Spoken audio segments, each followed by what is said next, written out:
You've been traveling around the country for the past, what, 3 months, 4 months? Yeah, 4 months. How do you think the country's doing? I think the country is doing poorly, is the answer. I think that we have a void in our country. I'm the first millennial ever to run for US president as a Republican. And I see people my age in particular across this country who are not doing well because we're starved for purpose and meaning. The people are looking to be part of something bigger than ourselves, and yet we've lost the things that used to ground us. Faith, patriotism, hard work, family. These things are gone, and so we're lost in the wilderness, and then we latch on to whatever the other side serves up for us. You know, we could wokeism, transgenderism, climatism, whatever it is. These are symptoms, drug addiction, depression, suicide, you name it. These are symptoms of a deeper void of purpose and meaning in our country.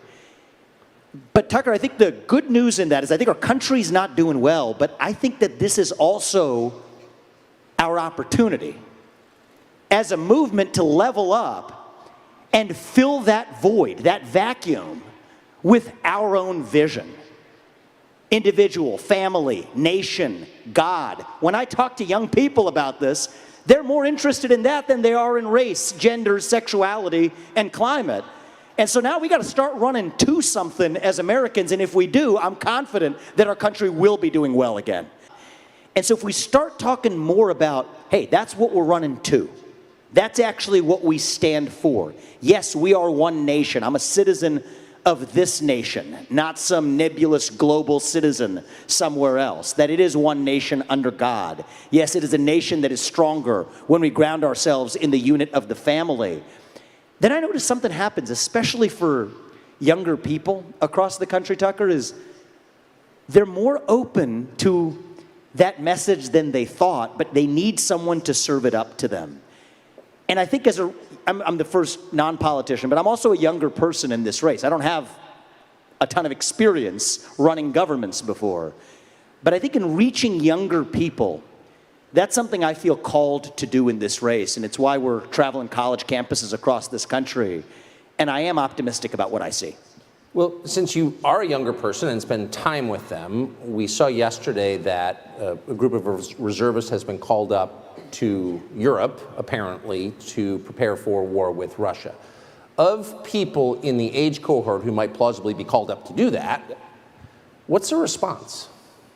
I think there is no basis for us to send our young men and women, our sons and daughters, people my age or any age, to go defend somebody else's border halfway around the world when we should be using our own military to secure our own border in this country.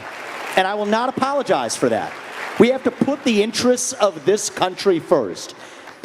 And one of the things that does frustrate me, Tucker, is that this is one issue where I so love many of the other people who are running for this nomination for president. I think most of us and the entire field I speak for are in this for the right reasons. We are people who care about our country and want to deliver our country to a better place. But on this issue, nearly our entire field is indistinguishable in practice from where Biden is on this, which is in an undefined, ill-defined way pouring more money into a war that I think is destined to become Vietnam or Iraq all over again. And if you don't learn from the lessons of the past, you're going to be making the same mistakes on an even larger scale going forward. We have to end this war. We can end this war and start prioritizing the interests of actual U.S. citizens here at home. So I think, judging by the response you just got, I think a chunk of, I don't know what percentage, but a lot of Republican primary voters agree with you. Not all, but a lot. I don't think any Republican donors agree with you. I think that's accurate. And I've lost, to be really honest with you, I've lost many large donors or prospective donors over this issue. And it puzzles me. Because I think the tempting thing to say is to have some conspiratorial explanation that they have money at stake in government contractors, Raytheon, or whatever. I don't think that's true, actually. I think there's something else going on in the psychology of an establishment in both the Republican Party and the Democrat Party that is reluctant to the idea that we somehow can't be the ones fighting the war that's the popular war of the day, the politically correct war. I think there's no such thing as a politically correct war. And so what I ask is, how are we actually going to end this conflict in a way that advances U.S. interests? And the thing that puzzles me, Tucker, is nobody in either party is talking about this right now. The Russia-China alliance is the single greatest threat that the U.S. actually faces today. And we are pushing Russia closer into China's arms by actually continuing to arm Ukraine. So what I've said is that I would negotiate a deal that ends the Ukraine war, frees the current lines of control. Yes, that means giving part of the Donbas region to Russia. I would make a hard commitment that NATO never admits Ukraine to NATO. And those seem like unspeakable words in certainly the Republican donor class. But we get something greater in return, which is that Putin, in that case, would have to exit his military partnership with China and remove nuclear weapons from Kaliningrad, which border Poland, and get the Russian military out of Cuba and Venezuela and the West. And this is a deal that Putin should do because he ends up winning. He gets things that he doesn't have today. But it secures American interests, too. And I do think in a weird way, it does take an outsider to get that job done. Because if you want someone to fix a problem, you don't turn over the keys to somebody who actually broke the thing in the first place.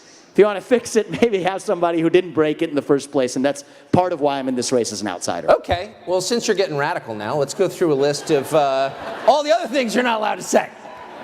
So you've just said, you're not attacking anybody, but this doesn't seem to be helping us. In fact, it seems to be creating an alliance that we can't beat, and really, it's pretty scary. So let's just go through the list. Another thing you can't say is that maybe January 6th, while appalling on one level, maybe it was not an insurrection. You want to know what caused January 6th? Is pervasive censorship in this country in the lead up to January 6th. You tell people in this country they cannot speak, that is when they scream.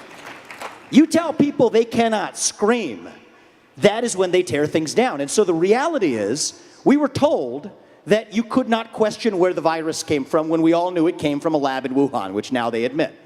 We were told that you could not send a private message to someone on the eve of an election that Hunter Biden's laptop story was actually a true story worth considering before an election. You were systematically suppressed. So think about this. You told you had to be locked down, had to take a vaccine that was mandated and forced down your throat, stay locked down in your home while Antifa and BLM roam and burn the streets of this country. So that's the lead up of one full year of telling people you have to shut up, sit down, and do as you're told.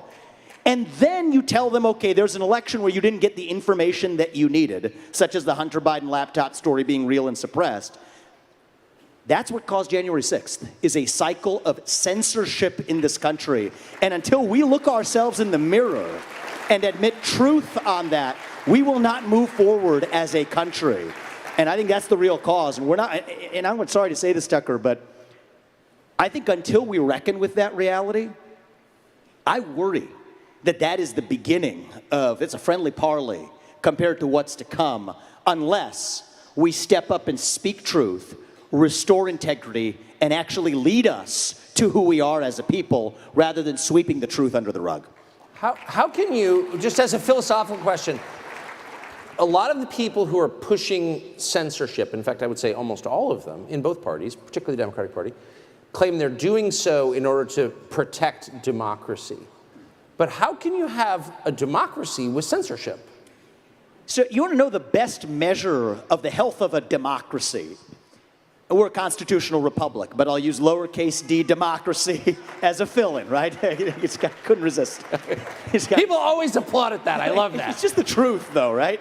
No, it is true. Republic. But the civics majors love it. Yeah, that's great. But the best measure of the health of our American democracy, our constitutional republic, is the percentage of people who feel free to say what they actually think in public. That's the metric. It's not the number of ballots cast every November. That's just going through the motions. It is not some other metric of what the media says on a given day. It is the percentage of people who will say in public what they're willing to say behind closed doors. There's no doubt we're doing poorly. The culture is censorious enough. Now, if you say the government on top of that is using social media companies to do through the back door, what government could not censor through the front door under the Constitution, that creates the real threat to, lowercase d, democracy. My litmus test is, if Vladimir Putin was doing it, and we would call it a threat to democracy, it's a threat to democracy when we do it on this side of the Atlantic as well. Okay, that's a good way of not pointing the finger at somebody else, but looking ourselves in the mirror and asking ourselves who we really are. I don't think we're nearly as divided as we're taught to believe. But I went to the south side of Chicago. It's one of the places it's not really where the political advisors would tell you to go if you're in a Republican primary. I went to Kensington and downtown in the inner city of Pennsylvania, in Philadelphia. And I'll tell you, the people in those rooms, especially on the south side of Chicago, where they're converting South Shore High School into an encampment for migrants who they're spending $7,000 per person per month on, this is the supposedly far left, nearly entirely black, Democratic voting bloc. And I have never heard more eloquent cases for securing the border and actually prioritizing the interests of Americans than I heard in that room. What did they say? They said, what about us? Yeah. Was actually the right way to say that. And it came out in many ways where, look, we are Christians. We believe in treating these people humanely. But it's not right that they're spending $7,000 a month and getting baby formula when I couldn't find baby formula a year ago. I can't buy sneakers for my kids. They're providing sneakers for those kids. How does that work? How is that advancing my interests? And actually, you just reminded me of this. Many of them were asking me, as though I was on the side of it, of why on earth we're sending billions of dollars to Ukraine. So it was interesting to me that the traditional partisan boundaries as drawn are really sort of retrofitted. We're sort of shoehorning an old structure. We're sort of shoehorning the modern truth into sort of an antiquated view where I don't think the dividing line in our country is between Republicans and Democrats right now.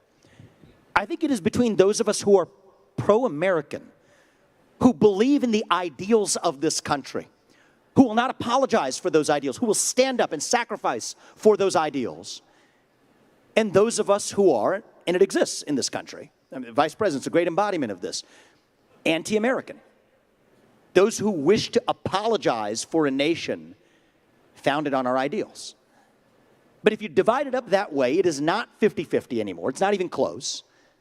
It's easily 80-20 in our favor, and half the 20 are people younger than me who never learned what those ideals were in the first place. We're going to bring them along too. And I think we have an opportunity to do in this country in 2024 what Ronald Reagan did in 1980. Deliver a landslide election, call the bluff on the division. Much of it is artificial. I fell for it, right? Even when I started this campaign, I'm running for a Republican candidate for U.S. president, I don't even talk about Republicans that much anymore. I try not to use the word. Not because it's a bad word, but because it doesn't mean anything. Right? If half the Republican, 3/4 of the Republican Party's got the same policy as Biden on the most important policy matter of our time, and if much of the Democratic Party, or at least people on the south side of Chicago, believe in using the military on the southern border and putting the interests of Americans first, I'm not sure those labels are doing much for us now. What do you think affirmative action has done for black people in this country? Nothing. What do you think? It's been negative. It's created racism that otherwise would not have existed. I've seen it. I have hired black executives at companies I have founded on merit. I could care less for the skin color. And then behind closed doors, people will say, well, that person got their job because of race, because they're jealous because they weren't good enough to get the job. But that is sad. It's unfair to everyone involved. Instead, ask the question of what it actually means to be an American today. That's the question of our time. And you ask people my age that question, you get like a deer in the headlights response. It's like, it's a blank stare initially. But on the other side of that is then an introspection to say, okay, there are certain ideals that we fought a revolution for in this country. Self-governance over aristocracy, sovereignty as a nation, free speech, meritocracy. That you get ahead in this country, not on the color of your skin, but on the content of your character and contributions. That's what it means to be an American.